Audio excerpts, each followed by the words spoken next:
This is the VOA Special English Agriculture Report.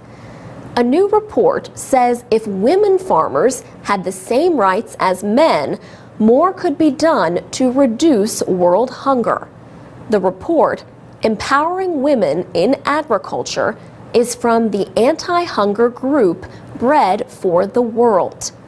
Bread for the World says equal access to agricultural resources would help increase food security and economic growth. Faustine Wabwiri is the group's foreign assistance specialist. She says women constitute half of the agricultural labor force in not just Africa, but the developing countries as a whole. And when you think of Africa alone, she says, it's more than 60% of the total agricultural labor force being provided by women. The report says in most countries, women working in rural areas are more likely than men to hold seasonal, part-time, and low-wage jobs. They also receive less pay for the same work. Ms. Wabwiri says women farmers often cannot get seeds, fertilizer, proper tools, credit, and especially land. She says in most of Africa, about 80% of the population is living in rural areas, and they subsist on agriculture. Women make up 60% of the agricultural labor force, and yet they lack access to resources, she says. She says land is one good example. Less than 20% of all landholders are women. This is often because of legal as well as cultural reasons. She says women who have lost their husbands may have no legal rights over their land. The only way to keep the land, she says, is to marry, say, the brother of the dead husband.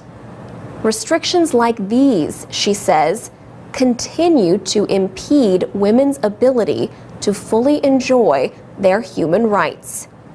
However, Ms. Wabwiri says women in agriculture are getting more attention these days. For example, Kenya's new constitution gives women the right to own land. But she says there is still a long way to go. Bread for the World is urging the United States government to increase development assistance, or at least not to decrease it. She says Feed the Future, the U.S. government's agriculture aid program, is helping to elevate the status of women. But Ms. Wabwiri says more African governments must recognize the major role that women play in agriculture and elsewhere. Just how much could hunger be reduced if women had equal access to agricultural resources? The report estimates that hunger could be reduced for an extra 100 to 150 million people. For VOA Special English, I'm Alex Villarreal. This is the VOA Special English Agriculture Report. Chicken feathers are useful, and not just to a chicken. Some go into pillows, coats, and other products. But countless chicken feathers go to waste. In the United States, billions of chickens are produced yearly. Most of their feathers are thrown away. But instead of being buried in landfills, some feathers could find a future in plastics. Scientists in the Washington area have been working with keratin, the main substance in poultry feathers. One of the products they have developed is a flower pot. It may look like other flower pots, but the container breaks down in the earth within 1 to 5 years. And as it breaks down, it naturally releases nitrogen into the soil. The flower pots are made by reducing chicken feathers to a powder. Then, the powder is formed into pellets and shaped into pots. The environmentally friendly flower pot is the work of two researchers. Walter Schmidt is with the Agricultural Research Service, part of the United States Agriculture Department. Masoud Huda is with the Horticultural Research Institute, a private organization. The Institute's research director, Mark Tefo, says the flower pot works well for vegetables and small flowering plants like geraniums and impatiens.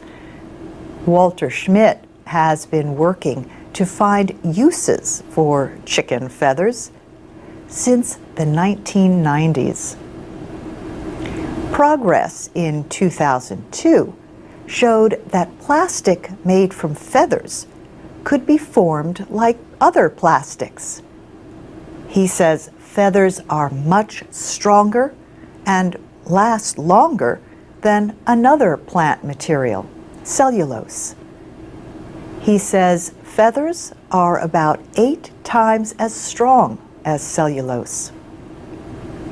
He points out that traditional flower pots made from petroleum-based plastics can last much longer, but he wonders if there is really a need. He says most flower pots are never reused. He says, why would you want a plastic that you use for a year to last for 200 years? It makes no sense. You want to match the product with the use. Walter Schmidt and Masoud Huda are now adding another chicken product to their flower pots, chicken waste. The waste will add more nutrients to the soil as the pot breaks down. The scientists say they hope their flower pot will be on the market in a year or two. And that's the VOA Special English Agriculture Report. You can find transcripts, MP3s, podcasts, and archives of our reports at voaspecialenglish.com. This is the VOA Special English Agriculture Report. In 2008, scientists reported on a study of cotton grown in 6 provinces in northern China. The study involved bollworms, a major threat to cotton farmers. It also involved Bt cotton, a plant genetically engineered to resist that threat. Bt cotton plants naturally kill bollworms. As a result, the study in China found that the cotton plants could also help protect nearby crops against damage by the insects. Now, several researchers involved in that study have published another report in the same journal, Science. They studied the same farmlands again and confirmed the findings about bollworms. But they also found something else. They say another kind of bug is now attacking the cotton and other crops. The study reported on mirid populations between 1997 and 2008. The researchers also documented the use of insecticide chemicals by the Chinese farmers from 1992 to 2008. Kongming Wu of the Chinese Academy of Agricultural Sciences in Beijing took part in both studies. He says mirids are destroying crops, including cotton, apples, pears, peaches, and vegetables. He says this is happening where mirids never before were a problem. The report says the bugs invaded after farmers decreased their use of insecticides by planting Bt cotton. The scientists say their research shows that the Bt cotton has become a source of mirids. They say the population increases are related to drops in insecticide use on the cotton crop. The genetically engineered cotton is designed to help farmers save money by decreasing the need for poisons. But the scientists say the Chinese farmers have now had to use more insecticides to fight the mirids. Bt is a bacterium that was discovered in the early 20th century. Farmers started using it as a natural way to kill insects. Then scientists learned how to put a Bt gene into cotton plants. Much of the cotton grown in northern China is a Bt variety made by Monsanto. Different companies produce Bt cotton. Around the world, farmers grow an estimated 16 million hectares of Bt cotton. And that's the VOA Special English Agriculture Report. Tell us about a time when you have tried to solve one problem but unexpectedly produced another. Share your comments at voaspecialenglish.com or on our Facebook page at VOA Learning English. From VOA Learning English, this is the Agriculture Report in Special English. To walk the talk means to keep your promises, to do what you said you would do. Walk the Talk is also the name of a new report by the International Food Policy Research Institute.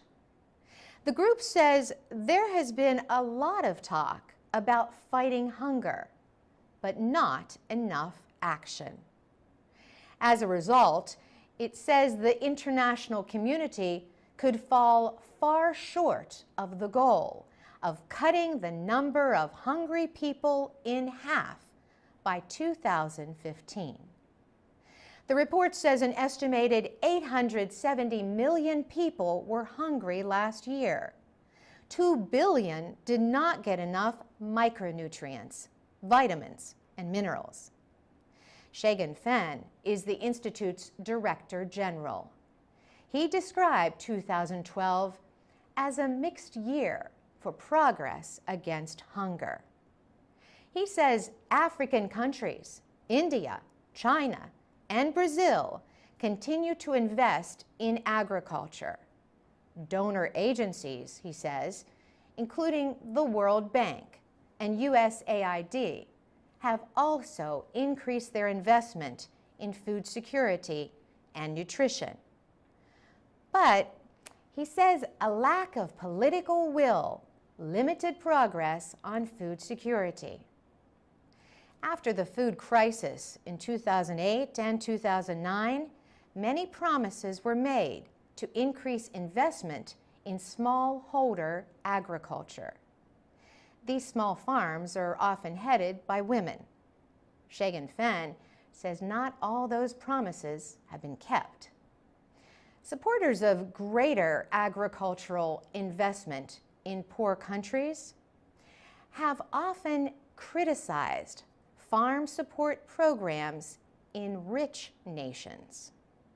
They say subsidies hurt food production and sales in developing countries. Now, many countries, including India and China, are also turning to subsidies. Shagan Fan says that needs to change. He says it's time the international community walked the talk on food security. For VOA Learning English, I'm Carolyn Presutti. I'm Alex Villarreal with the VOA Special English Agriculture Report. An international group has set the limit for the 2011 catch of bluefin tuna in the eastern Atlantic and Mediterranean Sea. The limit is just under 13,000 metric tons.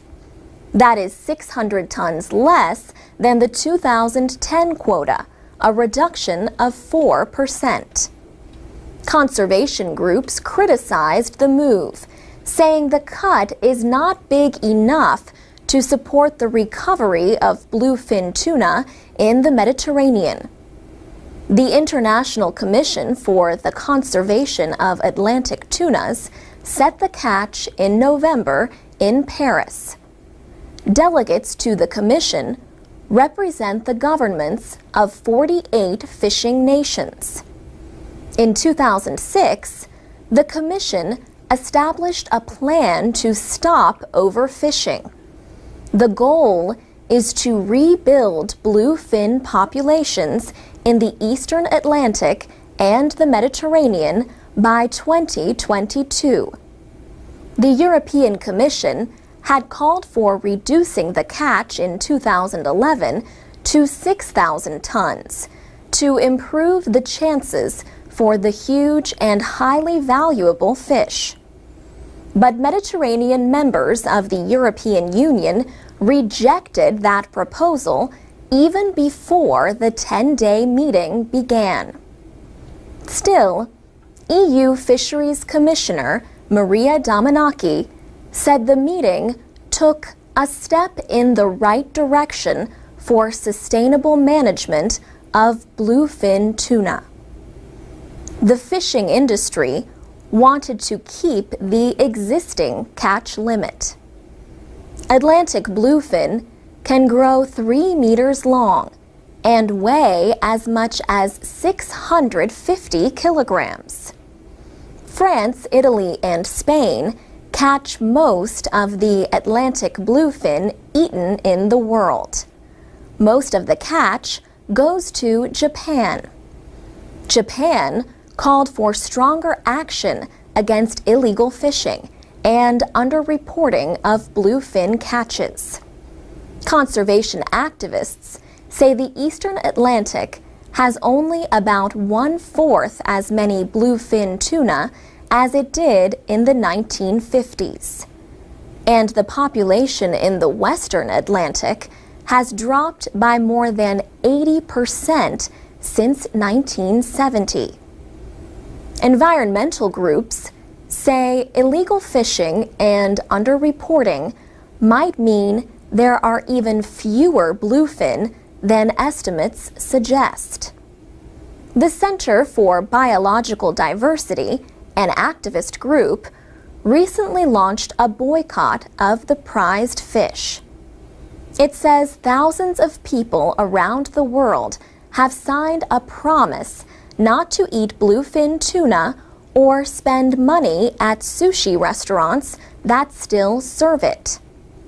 Susan Lieberman of the Pew Environment Group in Washington says people should care what happens to fish that are important to the environment of the sea. For VOA Special English, I'm Alex Villarreal.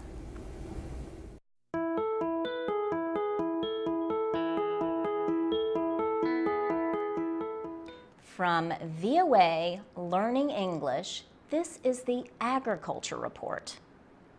Afghan farmers are expecting another big harvest this year, but officials at the United Nations and around the world see no reason to celebrate. The crop is opium. Farmers have been busy harvesting their opium poppies. One farmer in Helmand province says wheat and corn bring too little income.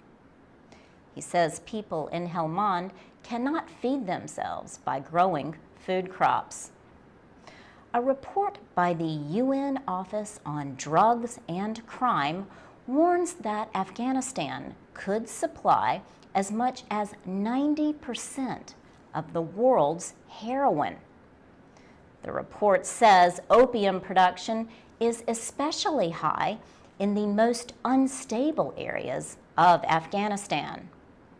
These are areas where the surge increase in American troops helped beat back Taliban influence. The report says insurgents used the insecurity in areas like Helmand and Kandahar province as a chance to win popular support. They also assisted opium farmers with their crops. The UN says poor weather and crop disease led to a reduction in the supply of opium last year, which drove up prices. The higher price of opium makes more farmers want to grow poppies. The UN says this is the third year in a row that opium poppy growing has increased in Afghanistan. A UN special advisor on drug issues says the huge opium crop is a sign of failure. He adds that while farmers are dependent on the income from opium, 1 million people in the country are addicted to the drug. The increase in production follows gains made by the government during years of effort to reduce the drug trade. For VOA Learning English, I'm Laurel Bowman.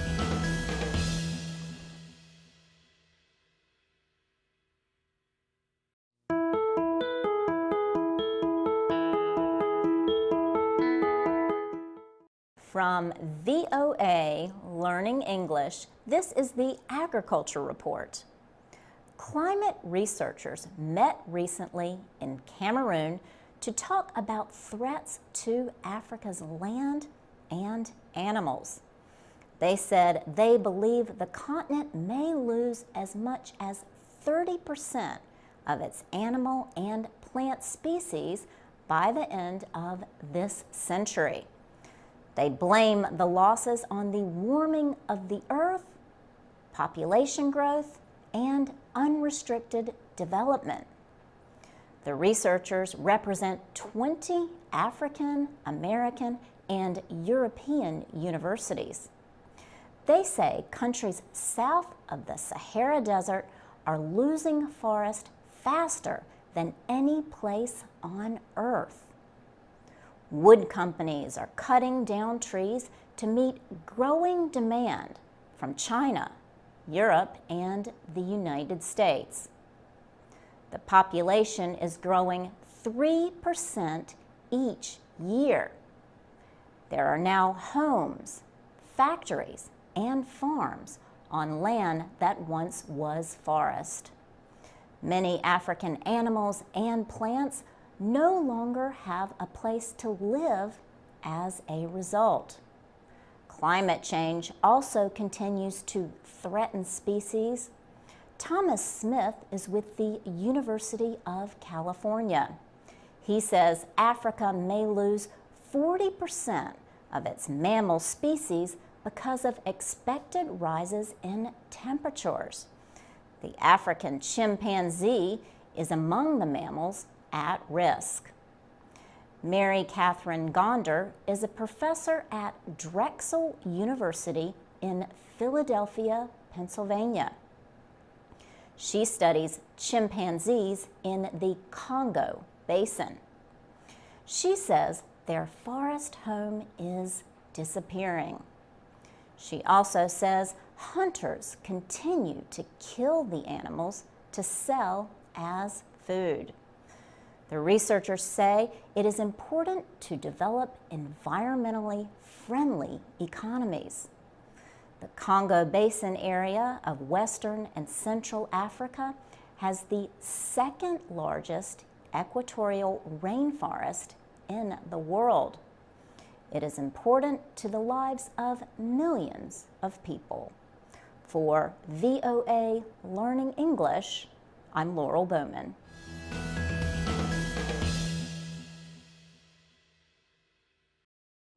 This is the VOA Special English Agriculture Report.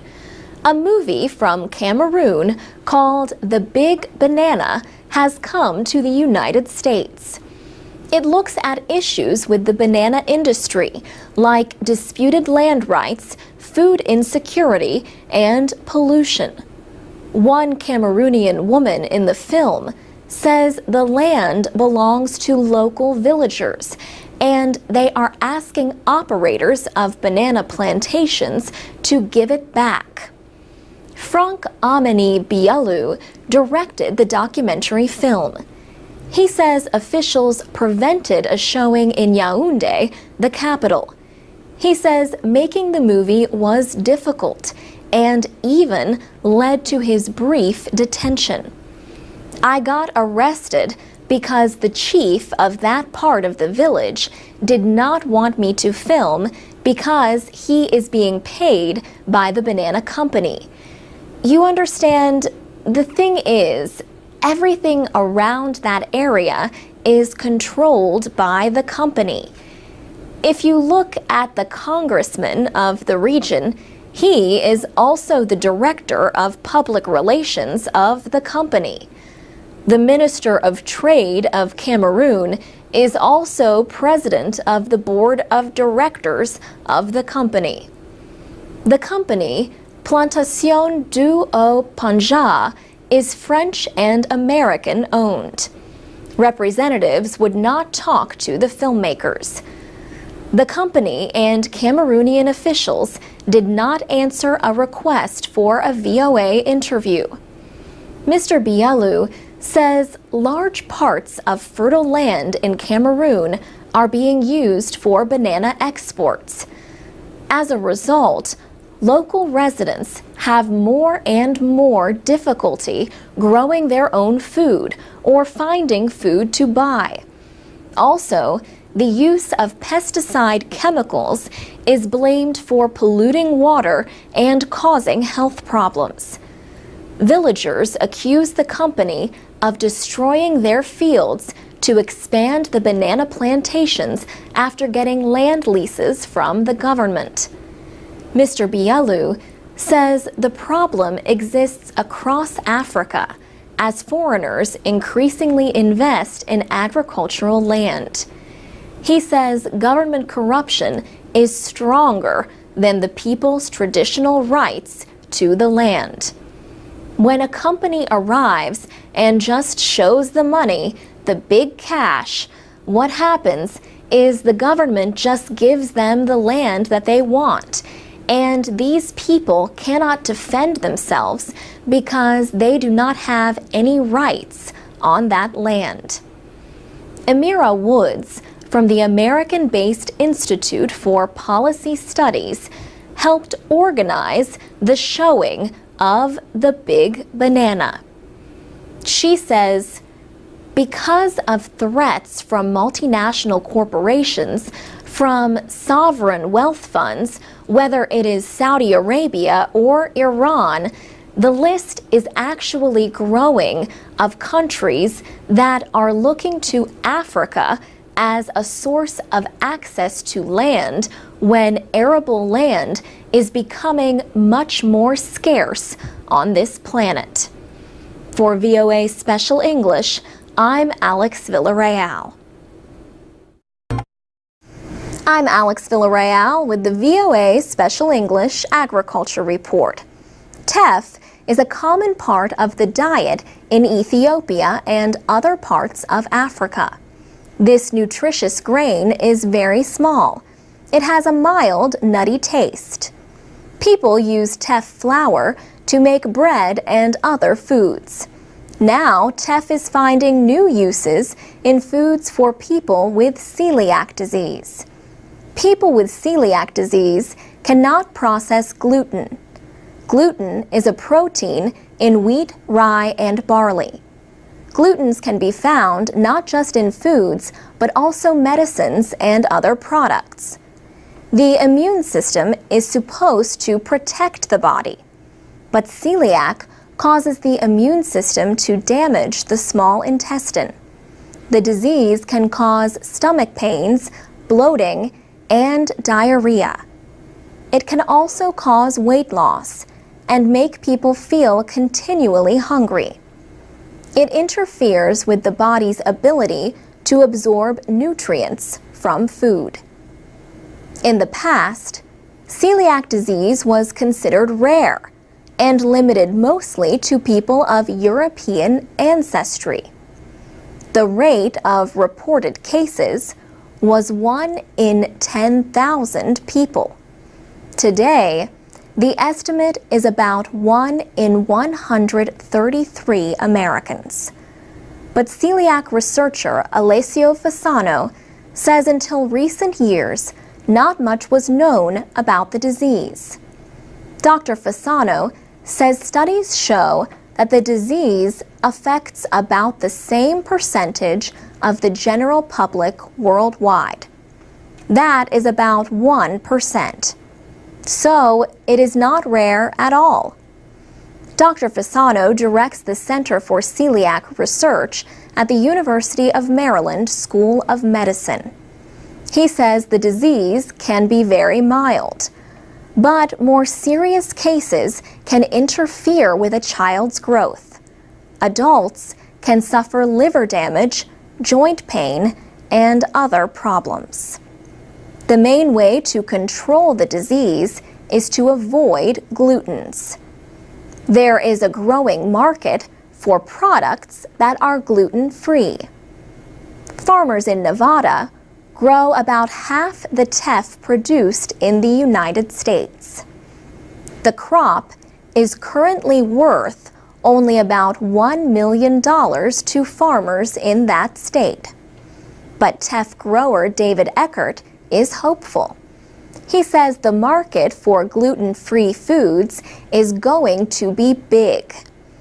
Some people without celiac disease say they feel better when they avoid gluten. But many scientists question if this is really true. 7 years ago, Anna Quigg was surprised to learn that she has celiac disease. She says gluten-free products are much easier to find these days. She buys teff and other whole grains. For VOA Special English, I'm Alex Villarreal. Transcripts and MP3s of our reports are at voaspecialenglish.com. We're also on Facebook and Twitter at VOA Learning English. This is the VOA Special English Agriculture Report. 20 years ago, when the Soviet Union collapsed, so did beef production in Russia. Breeding and management programs for beef cattle fell apart. Today, Russia imports much of its beef. Cattle are raised mostly for dairy. Instead of beef, Russians have expanded poultry and pork operations. These are faster and less costly to start. But there is some new investment in beef production. And one of those involved is an American rancher and cowboy named Darrell Stevenson. He sees plenty of room for growth. Russia's beef herd is less than 1% the size of the American herd. He says there is tremendous opportunity in Russia in terms of resources and available ground. In late 2010, Darrell Stevenson began sending cows, bulls, horses, and equipment to Russia. He sent more than 1,400 animals. About a third of them traveled by ship. The others came by plane. Mr. Stevenson has 2 Russian partners in what they call the Stevenson-Sputnik ranch. The ranch is located on almost 6,000 hectares of land in Voronezh, in the Black Earth area of southern Russia. The Angus and Hereford cattle came from ranchers in his home state of Montana. The imported cows have given birth to their first calves. He says, "We are helping establish a local beef herd, a regional beef herd, and eventually a national beef herd." Yekaterina Zumina grew up in St. Petersburg and trained as a veterinarian. She worked last year on Daryl Stevenson's ranch in Montana to learn American methods. She says Russians have a lot of experience with dairy cows in barns, but not with beef cattle on open rangeland. She says it is really, really hard to find good enough people in Russia that can work with beef cattle, because Russia is world known as dairy country. We have lots of dairy herds, dairy cows, but managing dairy and beef cows is a totally different thing. Daryl Stevenson is not the only American involved in projects to build a high-quality beef herd in Russia. Reaching that goal will take time and a lot more cows. But Ms. Zumina says the ranch in Voronezh can help show Russians that cowboys really exist. For VOA Special English, I'm Carolyn Persutti. You can download MP3s of our stories and do English teaching activities at voaspecialenglish.com. I'm Alex Villarreal with the VOA Special English Agriculture Report. People who do not get enough vitamin A in their diet may develop night blindness. But in the developing world, a lack of vitamin A causes much more serious harm to children. The World Health Organization links vitamin A deficiency to as many as 250,000 child deaths every year. One excellent source of vitamin A is found in sweet potatoes with orange flesh. Orange sweet potatoes contain high levels of beta-carotene, which the body changes into vitamin A. Experts say orange sweet potatoes, specially bred for growing conditions in Africa, could help solve the lack of vitamin A there. But first, more people will need to be persuaded to eat them. Jan Lowe, with the International Potato Center, a research organization, says the sweet potato needs a better image in Africa. She said, "We do have an image problem with sweet potato in general in sub-Saharan Africa. It is seen as a crop of the poor." Ms. Lowe explains that sweet potatoes are mainly grown by poor women to feed their families in case another crop fails. The sweet potatoes commonly grown in Africa have white or yellow flesh, but they are low in vitamin A. Jan Lowe took part in a project to study how best to market orange sweet potatoes to Africans. She worked on an information campaign in Mozambique and Uganda. The campaign included radio messages about the nutritional benefits of the orange sweet potato. They advertised its ability to fight diseases, make you strong, clear your skin, and make you look healthy. In areas without radio, the campaigners spread the message through community theater. The performances included singing, dancing, and storytelling. And everywhere they went, the campaigners wore orange t-shirts and hats. They even drove orange vehicles. Jan Lowe says the color of the tuber made it easier to gain public attention.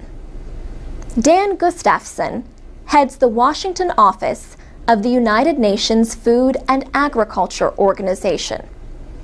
He points to efforts in the past to increase the popularity of other nutritious crops. He says most of these efforts failed because organizers of the campaigns did not consider what people wanted to eat. But Mr. Gustafson sees a better chance for the efforts to increase the popularity of the orange sweet potato in Africa. For one thing, except for the color, the vegetable is similar to what people already use. For VOA Special English, I'm Alex Villarreal.